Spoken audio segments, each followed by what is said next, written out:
caliber 9mm Rock Island.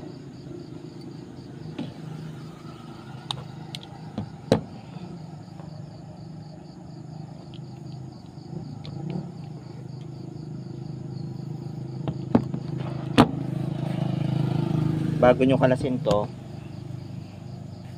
automatic check nyo munang magazine.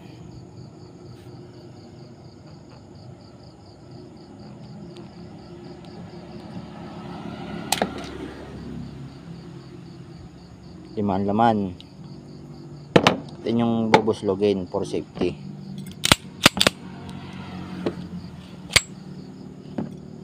Baka kasi may laman, mag-cause pa ng aksidente. Sisilipin nyo guys yung loob na yon, itong butas na to. Huwag nyo dito sisilipin kung may laman ng chamber, kasi delikado to. Baka may laman, biglang makaputok, tamaan kayo sa muka, mata. Dito nyo sisilipin sa chamber kung may laman. Ilang beses nyo ikakasayan, double check para siguradong safe na walang laman ang baril. Pati huwag kayong laging hahawak sa gatilyo mga boss, laging out finger. Simulan na natin ang pagkakalas. Pag na-check nyo na walang laman, ang gagawin nyo ay itong dulo, yung pinaka-lock, para hindi tumalsik itong sa dulong to. Ikot nyo lang to pa dito, kanan. Sure na walang bala, double check mo. Sure na walang bala, double check muna.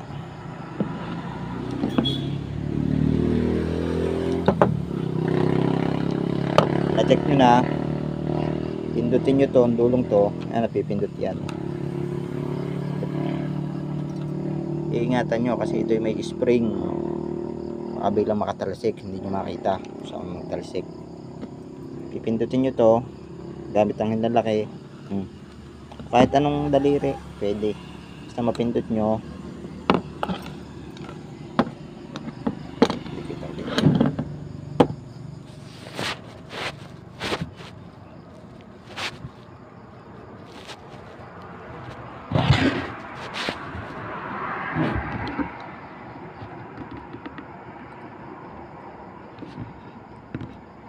Itong dulo ay pipindutin nyo. Ang lock nito o tunggil ay nasa kaliwa. Maglilinis kayo. Sa caliber 45 ganun din, ganito din, parehas lang to.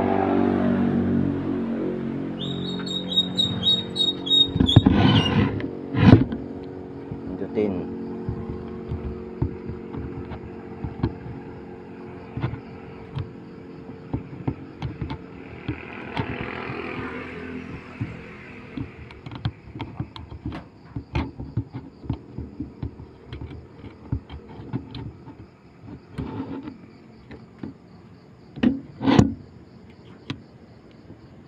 Guys, so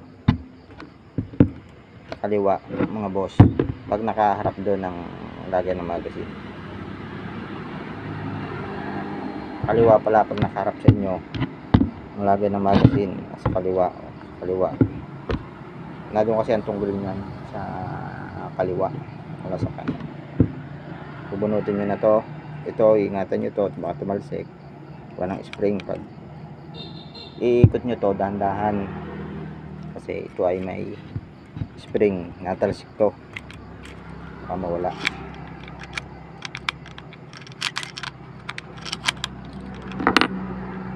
Sunod, alisin na natin yung lock. Ikot nyo pa kanan konti.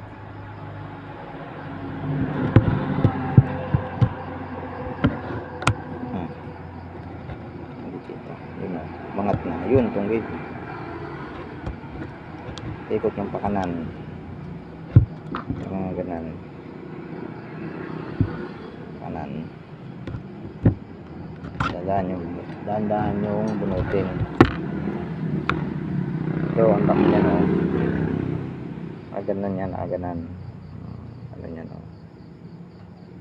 Ang lock ay nasa kaliwa.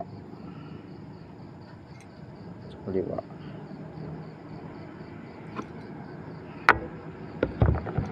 Sunod, makikita nyo to,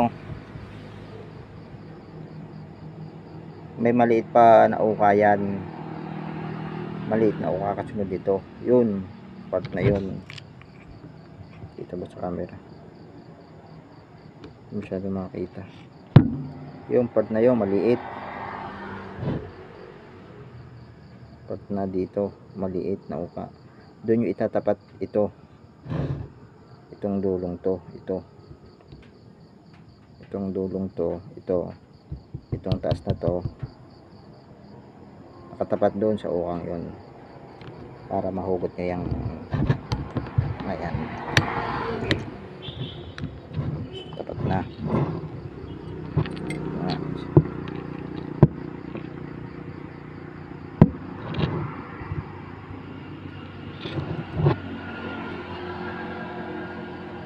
Yun.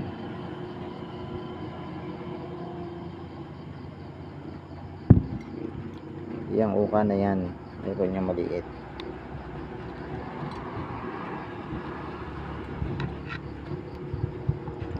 Tapos kita nyo to, tunggil, yan ang itutulak nyo mga boss para lumabas to. Dapat nakatapat yan doon sa sunod na uka, kasi kung hindi nakatapat yan, hindi nyo yan mahuhugot.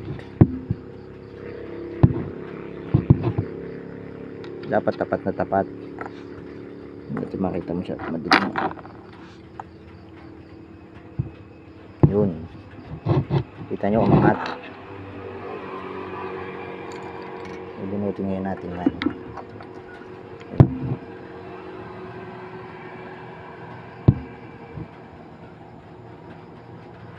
Yan, okay. Bubunutin ngayon natin. Tutulak nyo dito. Dito. Aangat siya dito. Kabila. Bubunutin natin. Ito nabunot natin. Ito na siya. Bunot na.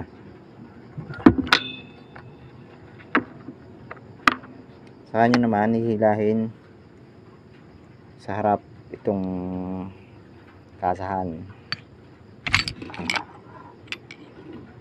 Disable na siya.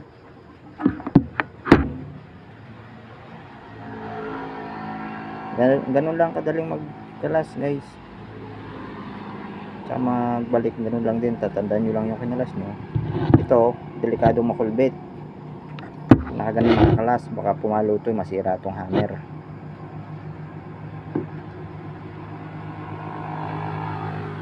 Delikado makulbit yan.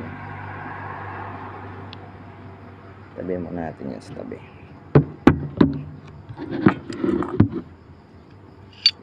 Ito na. Ito. Malilinis nyo na ngayon to. W40.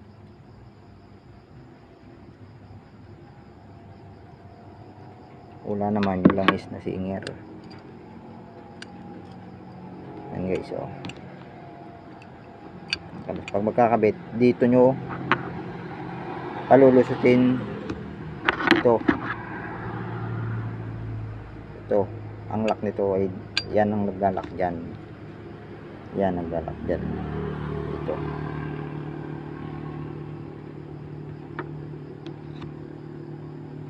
Yan ang naglalak dyan. Ito ba sa camera yung uka? Yan, maliit na uka na to. Ayan, ay nakatapat dyan. Pag magbubukas, wag bubuksan nyo. Tatapat nyo dyan. Kasi hindi yan mabubuksan pag aray hindi nakatapat. Yung pinak.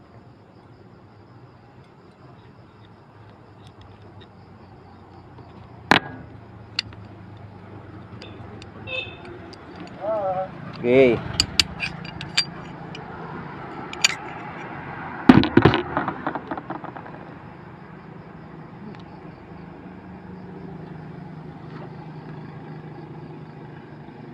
Sige, 3:20:87. Okay. Yan, makakalas. Linisin nyo, pasukan nyo ng basahan para malinis ang loob. Barrel.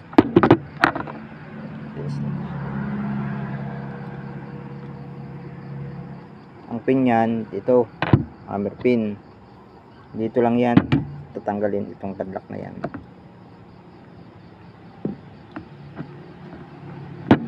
Lulubog nyo lang to, tapos ito susungkitin nyo to pababa para matanggal.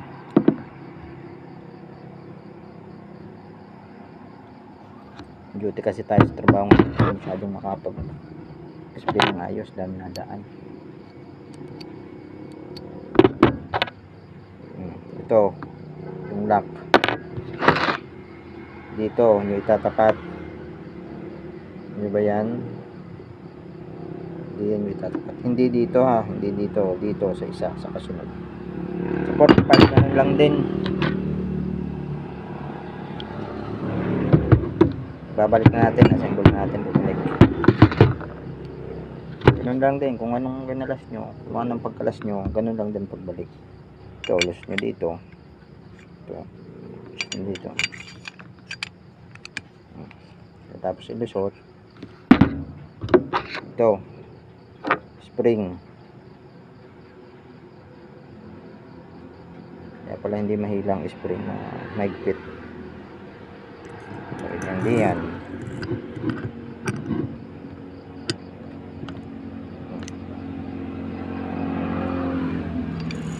Ito, spring.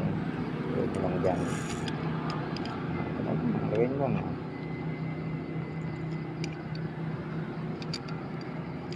Ito, dito ko pinadaan sa harap. Ito, yung barrel. Kusot naman yan sa harap. Doon kasi binunod, doon nyo rin pinadaan.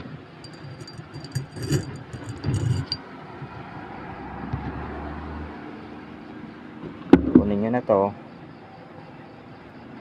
Ingatan, huwag makakalabit ang gatilyo para masira ang hammer natin. Yan, may alulod naman yan, pasok nyo lang doon.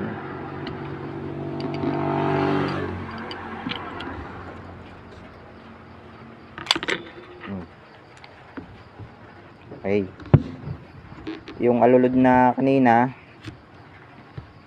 pinatatandaan ko sa inyo mga boss, tapat nyo lang sa gitna ng butas na yan, kasi papasok na natin to kanyang lock.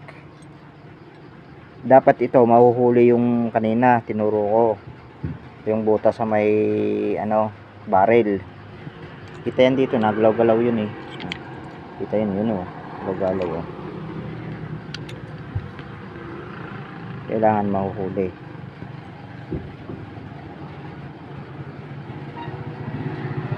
Okay.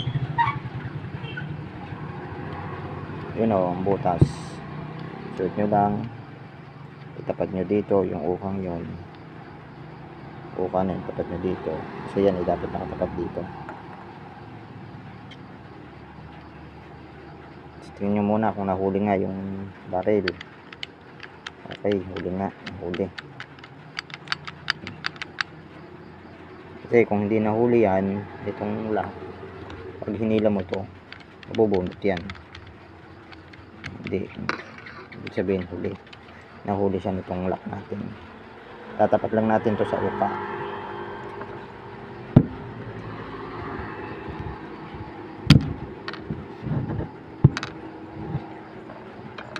Pasok na.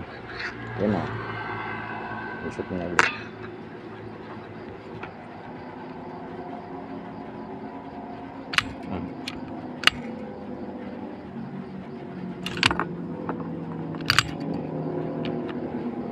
Ano, hindi na mahila. Kuha ng lakas ito. Oh. Double check ng ganyan oh. Hindi mahila. Sunod, babalik natin to.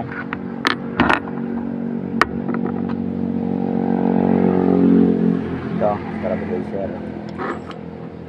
Para lang to sa mga baguhan, hindi marunong o walang idea sa pagkakalas ng baril. Ito ang lock. Ang lock nito sa kaliwa. Kita nyo ito, naka-uslit na to. Tuon nyo muna yan sa loob at tumalisik.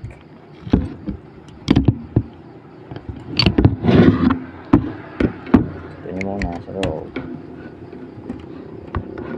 Tapos sunod nyo tong lock.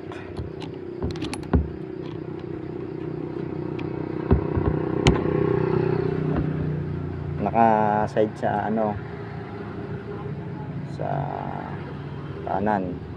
Pag medyo nakaharap sa inyo, naka-side sa kanan, para pumasok yung lock. Kasi pagka nakatuwid ng ganan, hindi na yung papasok, kaharang kasi. Pantay nyo na lang dun sa tinutuunan yung bilog na pahaba.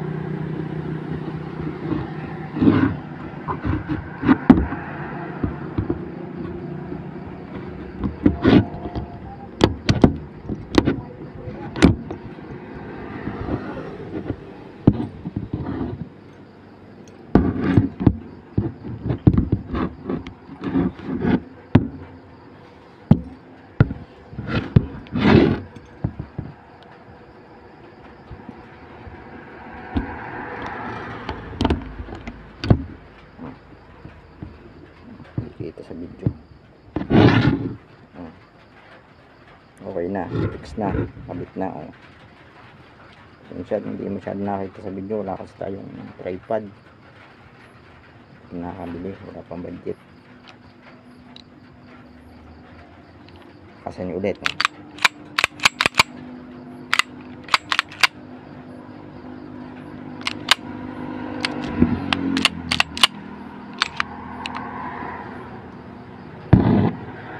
Check the barrel.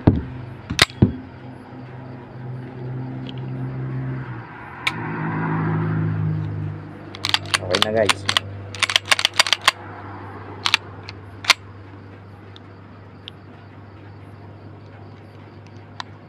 Salamat sa panonood mga boss.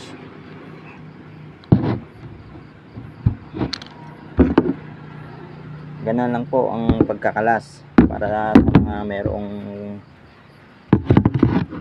barrel dyan. Sa 45 ganito din ang pagkakalas.